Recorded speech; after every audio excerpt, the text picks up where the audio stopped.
The ruling classes, with the exception of a narrow camarilla and the mystic worshippers, greeted the murder of Rasputin as an act of salvation. The Grand Duke placed under house arrest, his hands, according to the Tsar expression, stained with the blood of a music. Although a Christ, still a music. Was visited with sympathy by all the members of the imperial household, then in Petersburg. The Tsarina's own sister, widow of the Grand Duke Sergei, telegraphed that she was praying for the murderers and calling down blessings on their patriotic act. The newspapers, until they were forbidden to mention Rasputin, printed ecstatic articles. In the theaters, people tried to demonstrate in honor of the murderers. Passers-by congratulated one another in the streets, in private houses, in offices, meetings in restaurants, relates Prince Yusupov. They drank to our health. The workers in the factories cried, "Hurrah for us, for us, for us." We may well concede that the workers did not grieve when they learned of the murder of Rasputin, but the cries of "Hurrah" had nothing in common with the hope for a rebirth of the dynasty. The Rasputin camarilla dropped out of sight and waited. They buried Rasputin in secrecy from the whole world, the Tsar, the Tsarina, the Tsar's daughters, and Virubova. Around the body of the Holy Friend, the former horse thief murdered by Grand Dukes, the Tsar's family, must have seemed outcasts even to themselves. However, even after he was buried, Rasputin did not find peace. Later on, when Nicholas and Alexandra Romanov were under house arrest, the soldiers of Tsarskoe Selo dug up the grave and opened the coffin. At the head of the murdered man lay an icon with the signatures Alexandra, Olga, Tatiana, Maria, Anastasia, Anya. The provisional government, for some reason, sent an emissary to bring the body to Petrograd.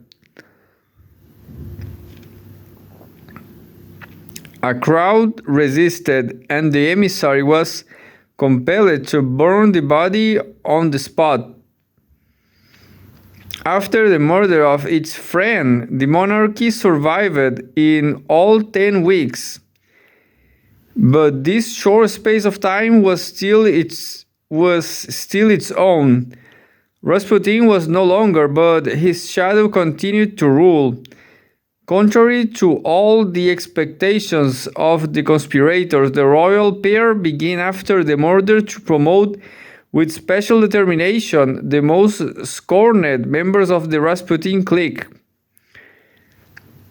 In revenge for Rasputin, a notorious scoundrel was named Minister of Justice. A number of Grand Dukes were banished from the capital.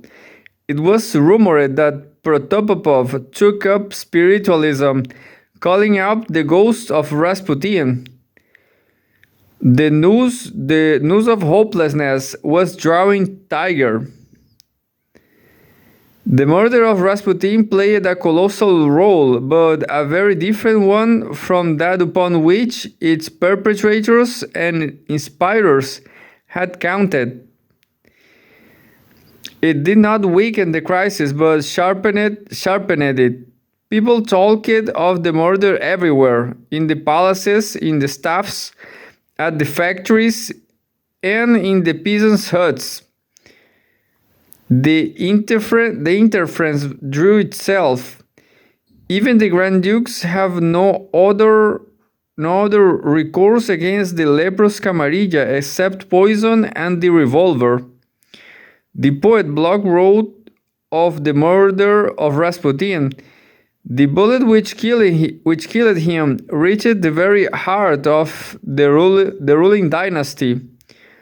Robespierre once reminded the Legislative Assembly that the opposition of the nobility by weakening the monarchy had roused the bourgeoisie, and after them the popular masses.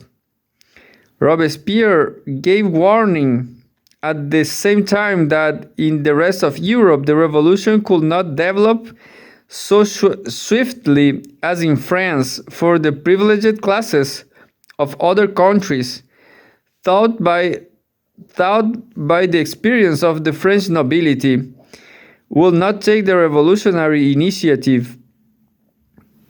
In giving this admirable analysis, Robespierre was mistaken only in his assumption that with its oppositional recklessness, the French nobility had given a lesson once for all to other countries. Russia proved again, both in 1905 and yet more in 1917, that a revolution directed against an autocratic and half-feudal regime, and consequently against a nobility, meets in its first steps an unsystematic and inconsistent but nevertheless very real cooperation, not only for the rank and file nobility, but also from its most privileged upper circles, including here even members of the dynasty. This remarkable historic phenomenon may seem to contradict the class theory of society, but in reality it contradicts only its vulgar interpretation. A revolution breaks out when all the antagonisms of a society have reached their highest tensions, but this makes the situation unbearable, even for the classes of the old society. That is, those who are doomed to break up. Although I do not want to give a biological analogy more weight than it deserves, it is worth remarking that the natural act of birth becomes at a certain moment equally unavoidable, both for the maternal organism and for the offspring. The opposition put up by the privileged classes expressed the incompatibility of their traditional social position with the demands of the further existence of society. Everything seems to slip out of the hands of the ruling bureaucracy. The aristocracy, finding itself in the focus of a general hostility, lays the blame upon the bureaucracy. The latter blames the aristocracy, and then together or separately they direct their discontent against the monarchical summit of their power. Prince Sherbatov, summoned into the ministry for a time from his service in the hereditary institutions of the nobility, said, "Both Samarin and one are former heads of the nobility in our provinces. Up till now, nobody has ever considered us as lefts, and we do not consider ourselves so. But we can neither of us understand a situation in a state where the monarch and his government find themselves in radical disagreement with all reasonable. We are not talking here of revolutionary intrigue society. with the nobility, the merchants, the cities, the semstovs, the semstvos, and even the army.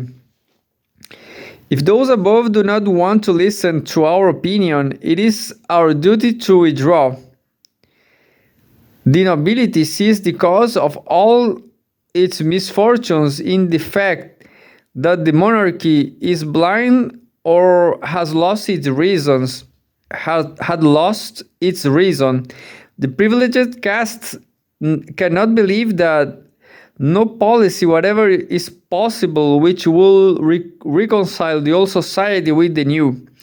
In other words, the nobility cannot accept its own doom and converts its dead weariness into a position against the most sacred power of the old regime, that is the monarchy. The sharpness and irresponsibility of the aristocratic opposition is explained by histories having made spoiled children of the upper circles of the nobility, and by the unbearableness of them, to them of their own fears in face of revolution. The unsystematic and inconsistent character of the noble discontent is explained by the fact that it is the opposition of a class which has no future, but as a lamp before it goes out flares up with a bright although smoky light, so the nobility before disappearing gives out an oppositional flash, which performs a mighty service for its moral enemy. Such is the dialectic of the process, which is not only consistent with the class theory of society, but can only by this theory be explained. Chapter 6. The death agony of the monarchy. The dynasty fell by shaking like rotten fruit before the revolution even had time to approach its first problems.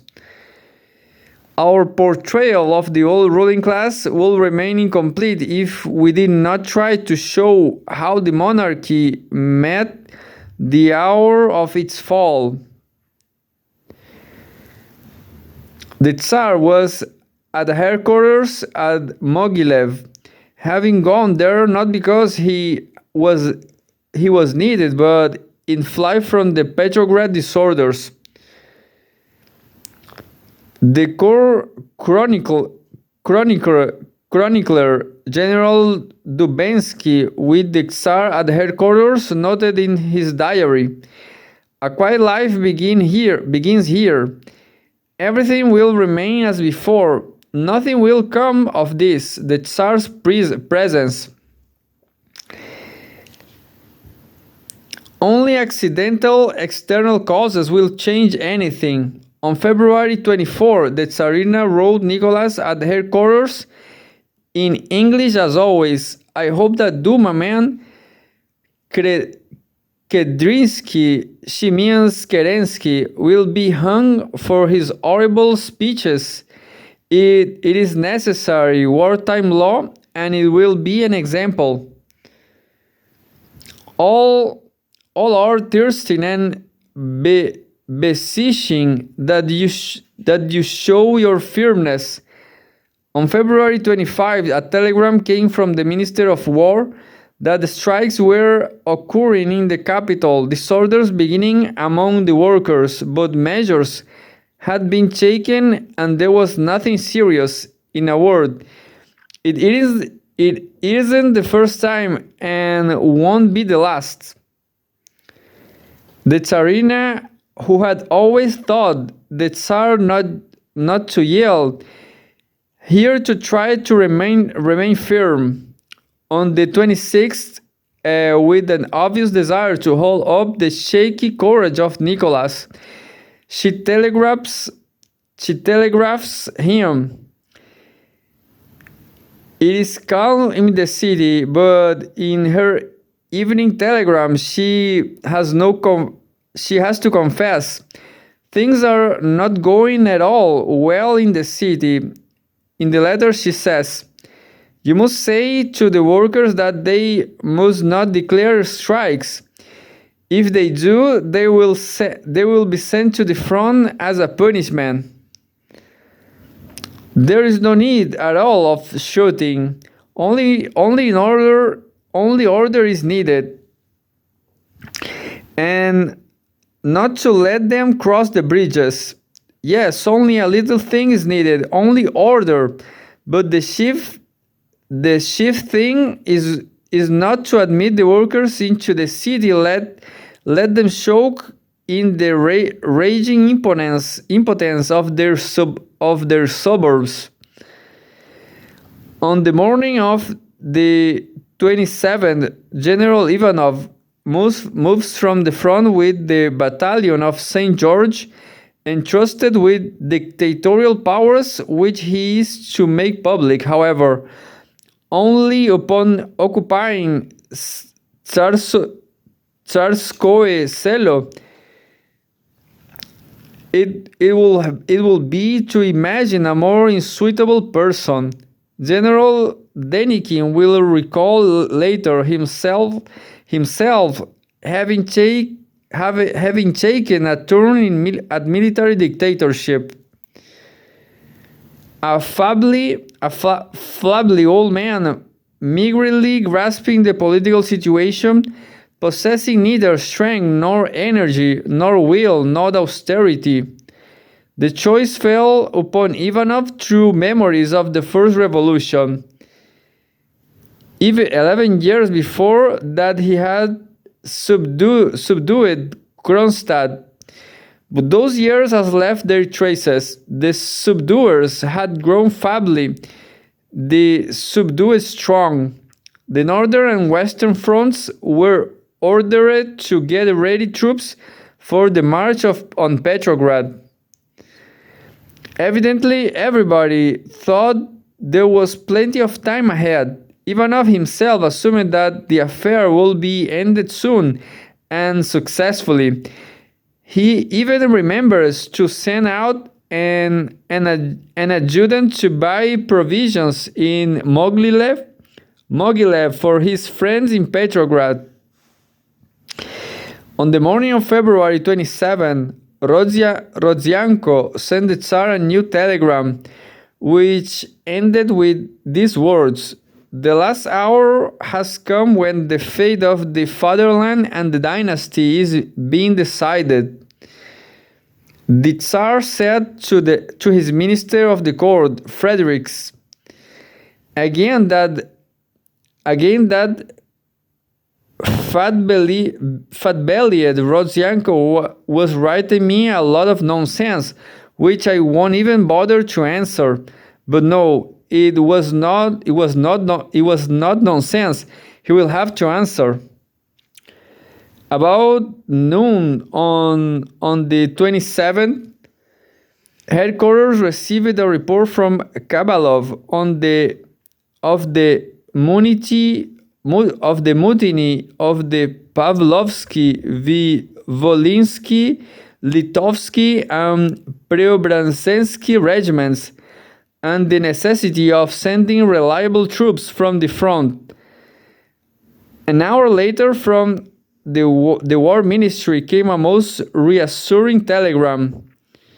"The disorders which began this morning in certain military units are being firmly and energetically put down by companies and battalions loyal to their duty. I am firmly convinced on an early restoration of tranquility." However, a little after 7 in the evening, the same minister, Belayev, is reporting that we are not succeeding in putting down the military rebellion with the few detachments that remain loyal to their duty, and requesting a speedy dispatch of really reliable troops, and that too in sufficient numbers for simultaneous activity in different parts of the city.